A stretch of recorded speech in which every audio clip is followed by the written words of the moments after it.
Bienvenue sur Africa 24 dans cette nouvelle édition du 12-15. Voici les titres de l'actualité.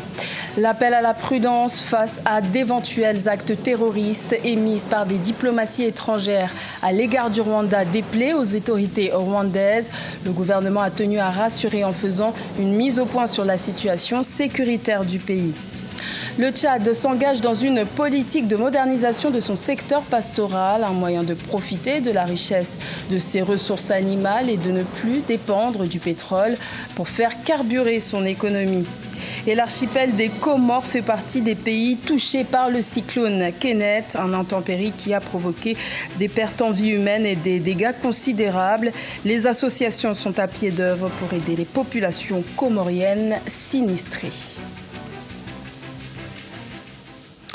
Le Rwanda a connu quelques attentats de rebelles qui ont touché quelques zones frontalières, une situation qui a récemment poussé plusieurs pays à appeler leurs ressortissants vivant au Rwanda à rester vigilants. Un avertissement qui n'a pas vraiment plu aux autorités rwandaises qui ont tenu à faire le point. Alors cet appel à la prudence est-il justifié? Élément de réponse dans ce reportage de notre correspondant Fratanda Kaisenga. Selon les communiqués lancés par les pays comme la France, l'Allemagne ou encore le Canada, certains endroits du Rwanda comme le parc national de Nyungwe ne sont pas bien sécurisés, d'où les avertissements aux ressortissants de ces pays de ne pas se rendre dans ces lieux.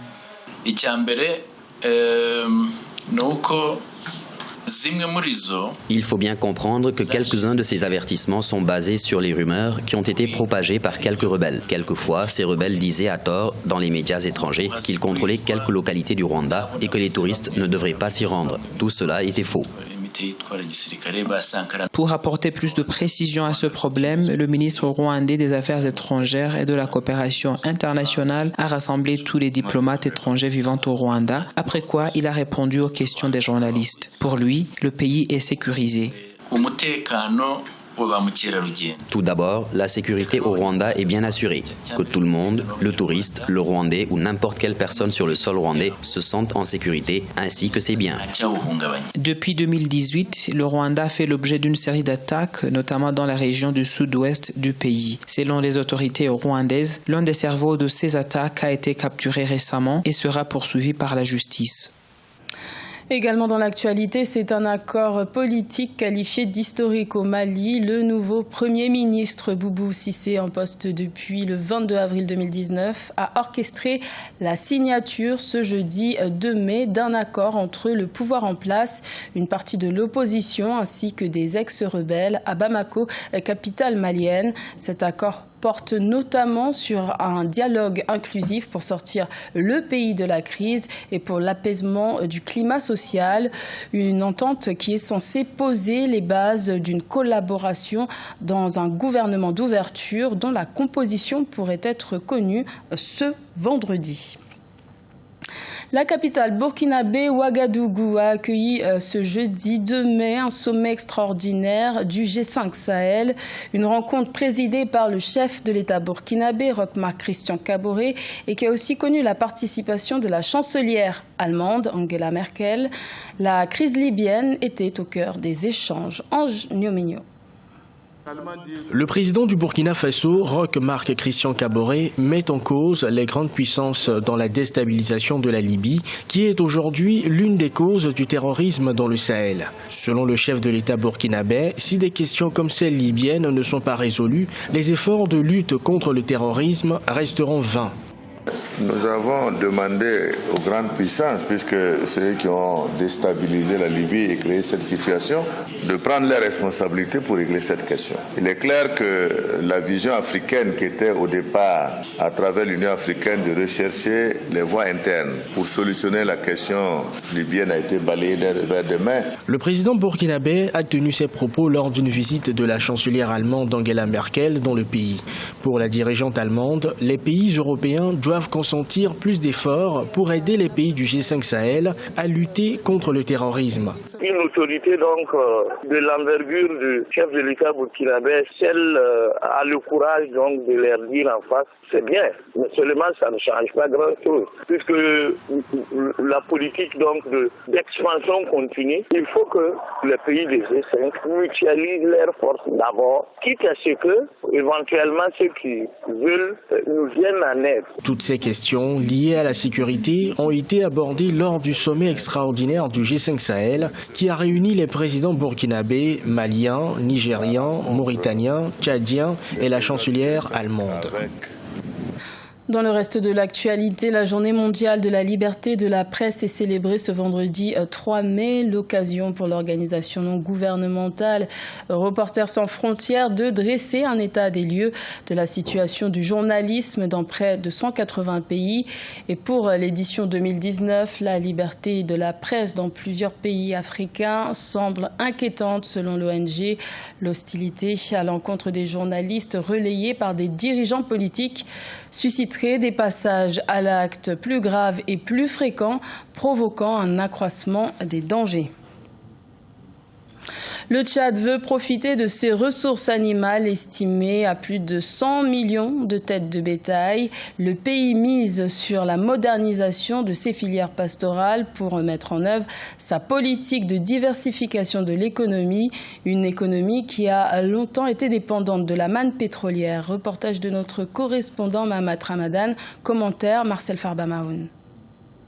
Le Tchad veut accélérer la modernisation du secteur pastoral pour soutenir la diversification de son économie. À travers le projet régional d'appui au pastoralisme au Sahel, le pays se dote de 6 nouveaux marchés modernes de bétail, 5 nouvelles structures de transformation des produits animaliers et renforce son contrôle qualité de la viande et du lait destinés à l'exportation. Ces marchés à bétail donc, vont permettre à ce que les éleveurs puissent conduire les activités de commercialisation dans de très bonnes conditions, étant donné que dans un marché à bétail, il y a des unités d'appui commercial. Et il y a également des services vétérinaires sur place avec des activités en appendice.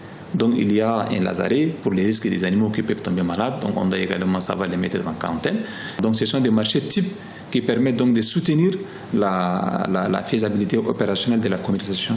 Grâce aux nouvelles structures de commercialisation, le Tchad veut réduire les risques sécuritaires liés à l'exportation du bétail sur pied vers les pays voisins comme le Nigeria et le Cameroun. Mais pour les experts, pour une production de qualité supérieure, le pays doit miser sur la santé animale. Nous sommes dans une logique actuelle où au Tchad, on construit des industries de transformation des produits animaux, mais la recette qui doit parvenir dans ces unités de transformation des produits animaux attend de nous un cheptel sain, attend de nous un cheptel d'un état d'un bon point acceptable et qui puisse être concurrentiel sur le marché international.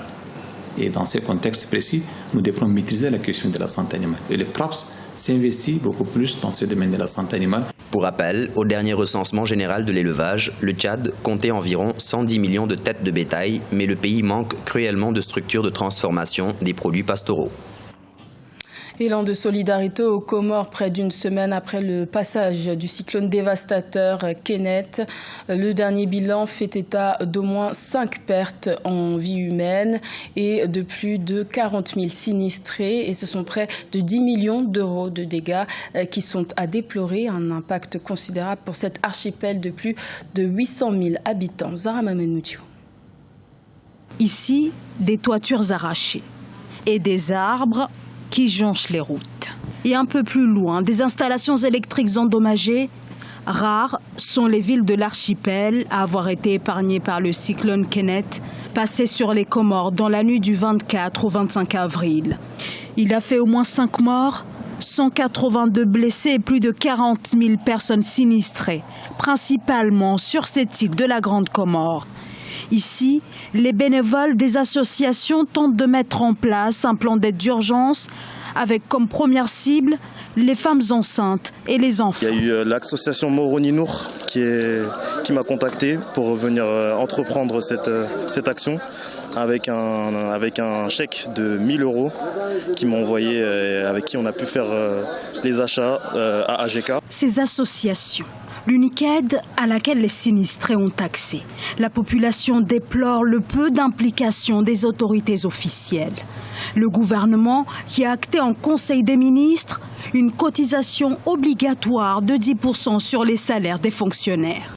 Cette enveloppe d'urgence serait la contribution de tous les fonctionnaires de l'État et de tous les employés des entreprises d'État à hauteur de 10% de leur salaire qui sera mis à la disposition pour les urgences. Ponctionner les salaires des fonctionnaires. La décision a provoqué l'indignation des Comoriens des Trois-Îles. Levée de boucliers également de la diaspora pour qui, au lieu de précariser davantage ses salariés du public, l'État devrait revoir les hauts salaires du chef de l'État et de ses ministres. C'était le journal de la rédaction. Merci de l'avoir suivi. L'information continue sur Africa 24.